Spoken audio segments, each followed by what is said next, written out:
रहमतुल्लाहि वबरकातुहू। सवाल है, एक बंदे को खून का कैंसर है, वो दवाई ले रहा है जिससे कैंसर ना कम होता है ना बढ़ता है, वहीं रुक गया है। बाकी आदमियों की तरह वो सेहतमंद है, बस खून का कैंसर है। उसने शादी नहीं की, ना वो करना चाहता है कि इसे खून का कैंसर है, न जाने कब मर जाए, बाद में उसकी बीवी बच्चे बेयारो मददगार अकेले रह जाएं। क्या उसका ये इक़दाम दुरुस्त है?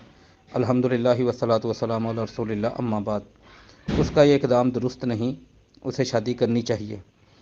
शादी न करना ये कुनूतियत है, मायूसी है।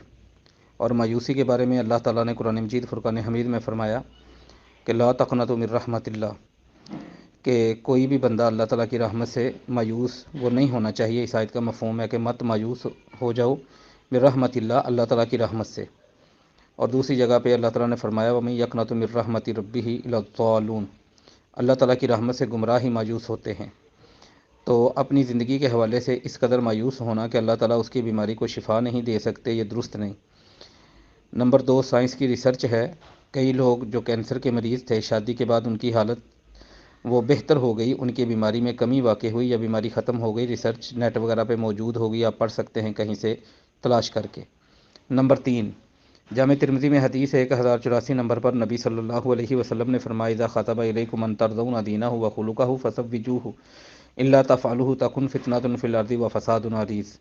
जब कोई बंदा तुम्हारी तरफ निकाह का पैगाम भेजे, जिसके दीन को और खुलक को तुम पसंद करते हो, उसकी शादी कर दो। अगर तुम ऐसा नहीं करोगे, ज़मीन में फितना फैलेगा और बहुत लंबा चौड़ा फसाद फैल जाएगा।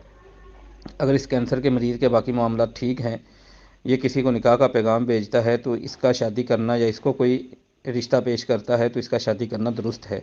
शर्त यह है कि ये अपनी बीमारी किसी से छुपाए ना, बीमारी को वाज़े कर ले।